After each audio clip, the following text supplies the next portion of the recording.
નમસ્કાર વાલા ભાઈઓ બહેનો, ટાટ સેકન્ડરી હિન્દી વિષયની મુખ્ય પરીક્ષાની તૈયારી કરતા તમામ ભાઈઓ બહેનોનું હાર્દિક સ્વાગત કરું છું.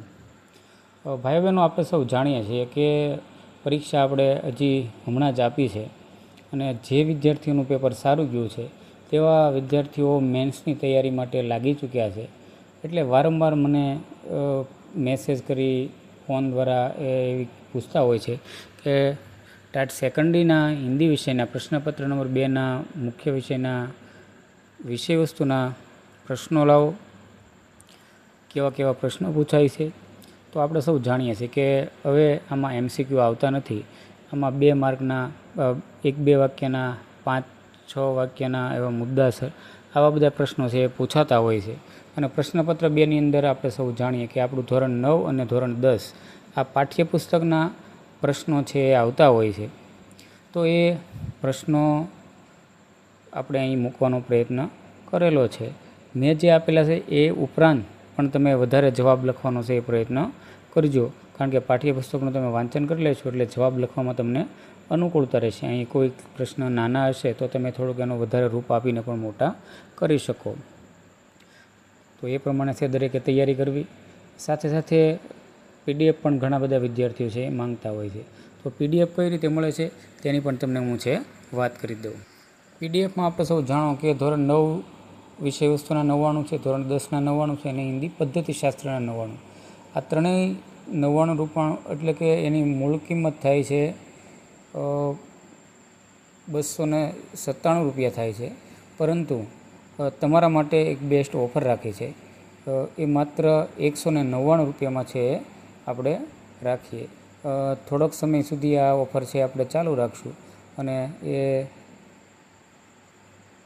ઓફર પૂરી થાય એટલે આપણી મૂળ કિંમત છે લેશું. અત્યારે માત્ર 199 રૂપિયા છે તમારે પે કરવાના છે.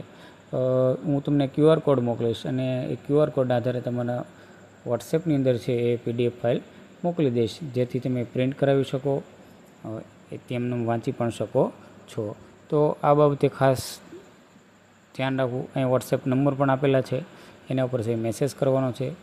ફોન ઓછો કરવો, બહુ ખબર ન પડે તો જ છે ફોન કરવો જરૂરી છે, નહીંતર મેસેજ દ્વારા છે એ વાત પૂછી લેજો. છતાં ન ખ્યાલ આવે તો અવશ્ય ફોન કરવો. આ નંબર આપેલા છે અને ટાટ સેકન્ડરી માટે આ 3 વિષયના 199 રૂપિયા આપણે રાખેલા છે. હવે જોઈએ આપણે ધોરણ 9 વિષય વસ્તુ અને એકમ પ્રમાણે આપણે પ્રશ્નો લીધેલા છે અને બની શકે એટલા નાના મોટા બધા જ પ્રશ્નો છે આપેલા છે. તો કેવા છે પ્રશ્નો એની વિગતે ચર્ચા. જે વિદ્યાર્થીઓને PDF નથી લેવી એના માટે પણ આ વિડીયો છે ખરેખર મહત્ત્વનો છે. પહેલું કાવ્ય છે આરાધના. એમાંથી સૌથી પહેલાં એક વાક્યના પ્રશ્ન પૂછે એ જોઈએ. તો નિમ્નલિખિત પ્રશ્ન કે ઉત્તર એક વાક્ય में लिखिए. પહેલો પ્રશ્ન છે, કવિ નિત્ય कैसी आराधना चाहते हैं. વિદ્યાર્થી મિત્રો, અલગ કલર ફોન્ટ સાથે તમે આમ પહેલી નજરે ગમી જાય એ રીતે આખી PDF છે બનાવેલી છે. ખૂબ મહેનત સાથે આ કામ કરેલું છે. તો कवि नित्य ऐसी आराधना चाहते हैं कि जिससे सत्य, सुंदर और मांगल्य की भावना हो. बीजो प्रश्न, कवि किसकी मनोकामना चाहते हैं. तो दुखी लोग दुख से मुक्त हो ऐसी मनोकामना कवि चाहते हैं.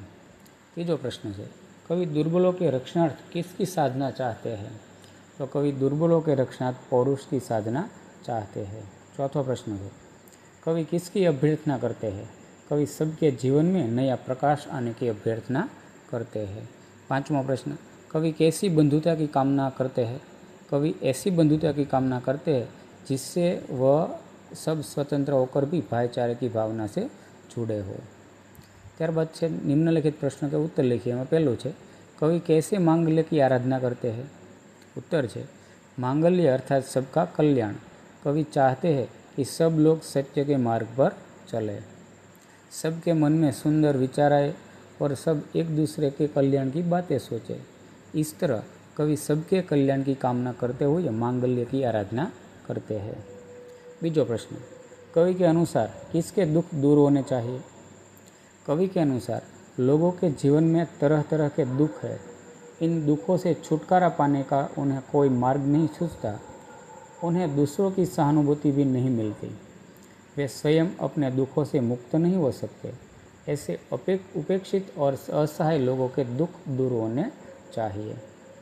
तीजो प्रश्न है, कवि क्या अभ्यर्थना है? कवि चाहते हैं कि मनुष्य के जीवन में नया प्रकाश आए, वह नई चेतना का अनुभव करे, उसके हृदय में सुंदर और नए विचार हो, उसकी सभी आशाएं पूरी हो, वह मनुष्यता की पूजा करे, सब लोग हिल मिलकर रहे। चौथा प्रश्न, कवि भेदों को नाश करने की बात क्यों करते हैं? जवाब है, संसार में विज्ञान ने बहुत उन्नति कर ली है, फिर भी दुनिया में ऊंच नीच, जाति पाति, अमीर गरीब आदि कई भेद है। इन भेदभावों के कारण मानव समाज में ईर्ष्या, द्वेष और संघर्ष है। इनके कारण मानव एकता में बाधाएं आती है और हमारा विश्व बंधुत्व का सपना पूरा नहीं होता।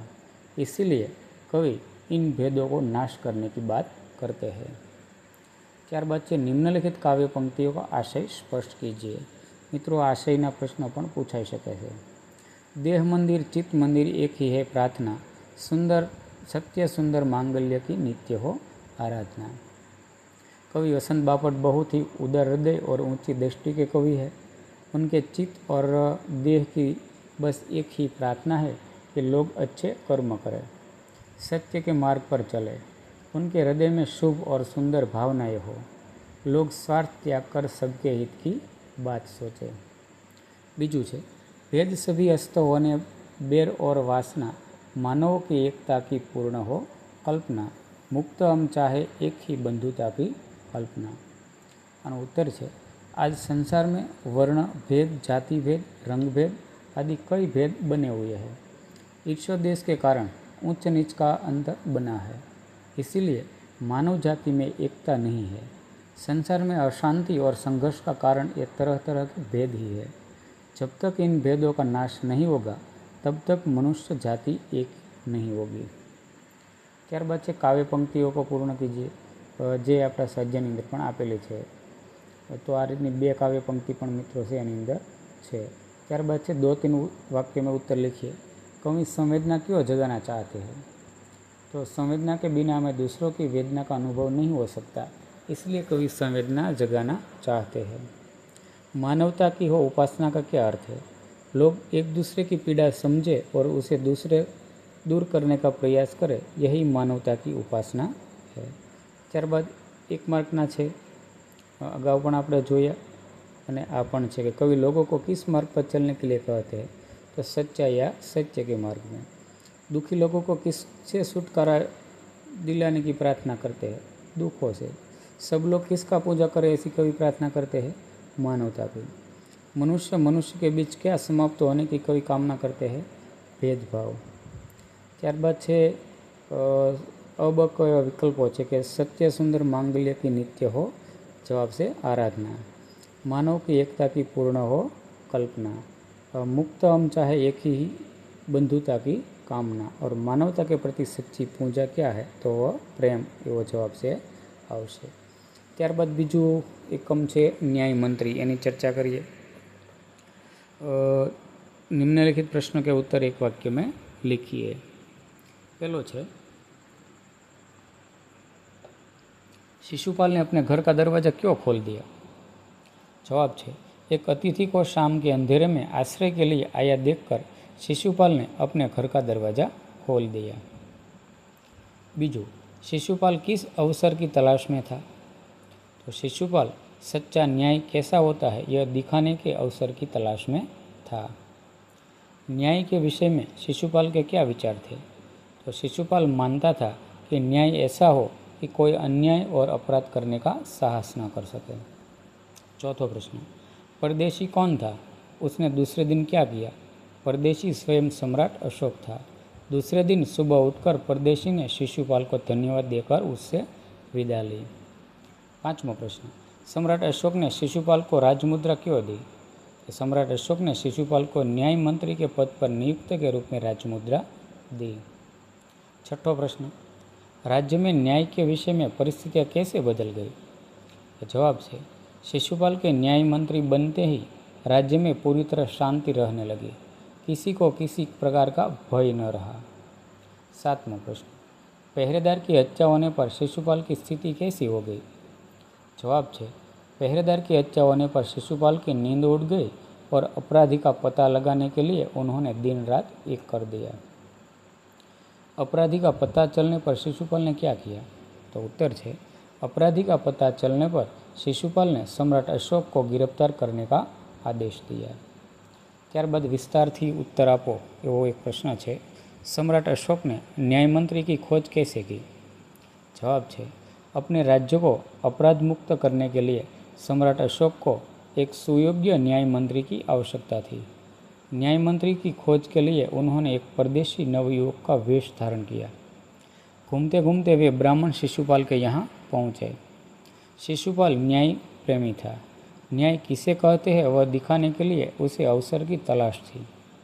सम्राट अशोक ने उसे अवसर दिया। हत्या का अपराध होने पर शिशुपाल ने निष्पक्ष व्यवहार किया।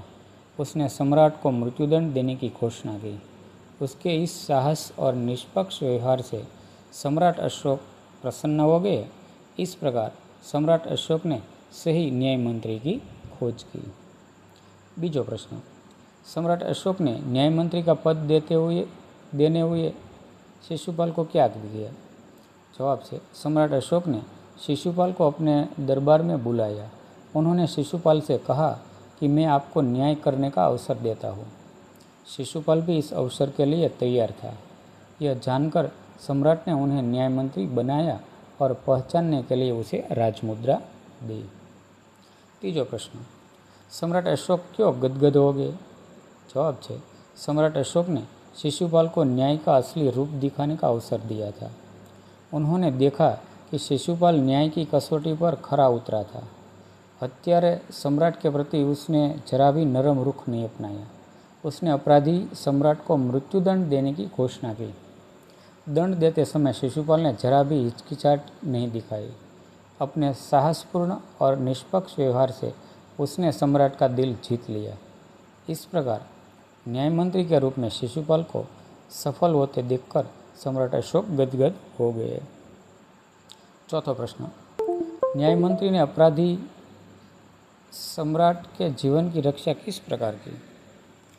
सम्राट अशोक ने एक राजकर्मचारी की हत्या की थी। इस अपराध के लिए न्याय मंत्री ने उन्हें मृत्युदंड देने की घोषणा की, परंतु अपराधी और कोई नहीं, स्वयं सम्राट थे। शास्त्रों में राजा को ईश्वर का रूप माना गया है, इसीलिए उसे केवल ईश्वर ही दंड दे सकता है। न्याय मंत्री ने सम्राट की जगह उनकी सोने की मूर्ति को फांसी पर लटका दिया। इस प्रकार न्याय मंत्री ने अपराधी सम्राट के जीवन की रक्षा की। पांचवा प्रश्न, न्याय मंत्री निरुत्तर क्यों हो गए? जवाब है ना, शिशुपाल न्याय मंत्री की कसौटी पर खरे उतरे थे। सम्राट अशोक ऐसे व्यक्ति को पाकर गदगद हो गए। लोगों ने भी शिशुपाल का न्याय सुनकर उनकी जय जयकार की, परंतु शिशुपाल को लगा कि न्याय मंत्री की वह जिम्मेदारी उनसे नहीं संभाली जाएगी। उन्होंने सम्राट से राजमुद्रा वापस लेने की प्रार्थना की, परंतु अशोक ने कहा कि उन्होंने अपने न्यायपूर्ण व्यवहार से उनकी आंखें खोल दी है। वह यह जिम्मेदारी उनके सिवाय और कोई नहीं उठा सकता। ત્યારબાદ છે यह विधान कौन कहता है और क्यों, એ રીતનો પ્રશ્ન છે। એવા પ્રશ્ન છે એ લગભગ પૂછાતા નથી। પછી જે નિમ્નલિખિત પ્રશ્ન કે ઉત્તર 5-6 વાક્ય में लिखिए। તો આમ તો સ્વાધ્યાયના છે એ ઉપરાંત વધારાના પ્રશ્નો પણ આપેલા જ છે। शिशुपाल के ने न्याय मंत्री बनते ही राज्य में न्याय के विषय में क्या परिवर्तन हुआ? तो न्याय मंत्री बनते ही शिशुपाल ने अपनी कुशलता का परिचय दिया। उन्होंने राज्य को अपराध रहित बनाना शुरू कर दिया। उनके सुप्रबंध का अच्छा असर हुआ। राज्य में पूरी तरह शांति रहने लगी। किसी को किसी प्रकार का भय नहीं रहा।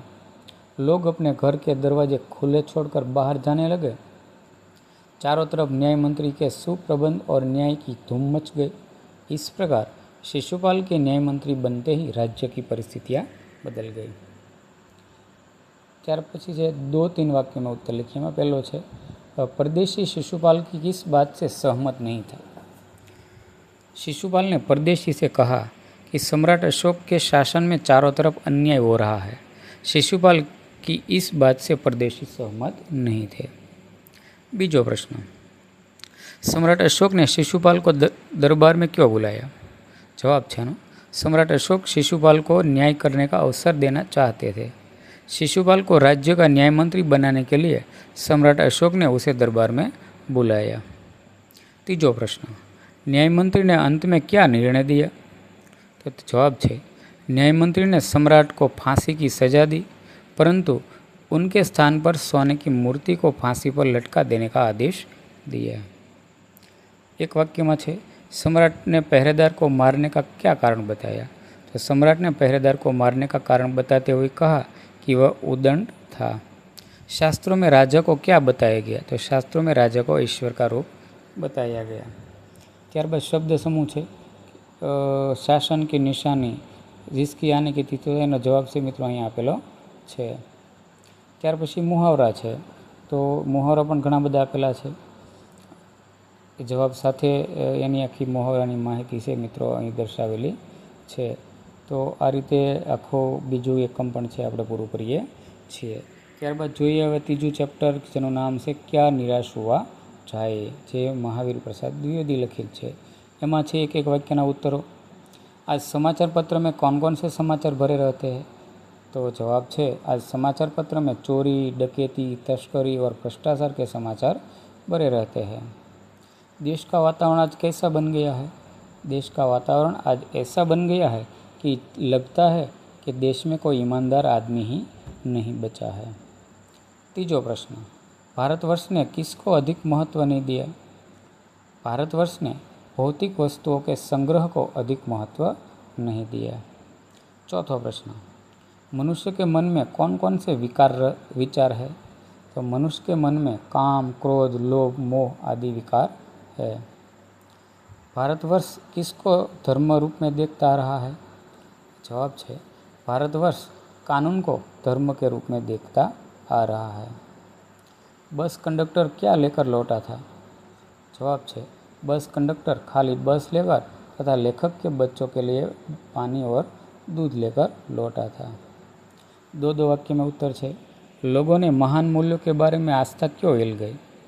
जवाब है, आजकल ईमानदारी और परिश्रम करके जीविका कमाने वाले श्रमजीवी पीस रहे हैं और झूठ तथा फरेब का रोजगार करने वाले फल फूल रहे हैं।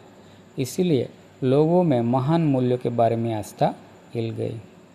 बीजो प्रश्न, लेखक क्या देखकर हताश हो जाना उचित नहीं मानते? जवाब है, लेखक कहते हैं कि आजकल ईमानदारी और परिश्रम के बदले झूठ और फरेब का बाजार गर्म है। ऊपरी दिखाई देने वाली इस मनुष्य निर्मित स्थिति से लेखक हताश हो जाना उचित नहीं मानते। तीजो प्रश्न, देश के दरिद्र जनों की हीन अवस्था दूर करने के लिए क्या किया गया है? देश के दरिद्र जनों की हीन अवस्था दूर करने के लिए शासन ने अनेक कायदे कानून बनाए हैं। इनका यही लक्ष्य है कि कृषि उद्योग, वाणिज्य, शिक्षा और स्वास्थ्य के क्षेत्रों में लोगों की स्थिति को अधिक उन्नत और सुचारू बनाया जाए। चौथा प्रश्न, कविवर रविंद्रनाथ ठाकुर ने प्रार्थना गीत द्वारा भगवान से क्या याचना की? जवाब है, कविवर रविंद्रनाथ ठाकुर ने अपने प्रार्थना गीत में भगवान से यह याचना की कि संसार में केवल नुकसान उठाना पड़े, धोखा खाना पड़े तो भी मैं विचलित न हूँ। ऐसे अवसरों पर भी हे प्रभु मुझे ऐसी शक्ति दो कि मैं तुम पर संदेह न करूँ। 5-6 वाक्यों में छः प्रश्न, लेखक का मन क्यों बैठ जाता है? तो जवाब है, हमारे देश के अखबार चोरी, डकैती, तस्करी और भ्रष्टाचार के समाचारों से भरे रहते हैं। राजनीतिक दल एक दूसरे पर आरोप प्रत्यारोपण लगाते रहते हैं। ऐसा लगता है कि जैसे देश में कोई ईमानदार ही नहीं रह गया। लोग हर व्यक्ति को संदेह की दृष्टि से देखते हैं। जो जितने ऊंचे पद पर है उनमें उतने ही अधिक दोष दिखाए जाते हैं। सब अपने अपने स्वार्थों में लिप्त है। देश के हित की बातें बहुत कम हो रही है। देश और समाज की ऐसी दशा देखकर लेखक का मन बैठ जाता है। बीजो प्रश्न, भारतवर्ष को महामानव समुद्र क्यों कहा गया? तो भारतवर्ष एक प्राचीन और विशाल देश है।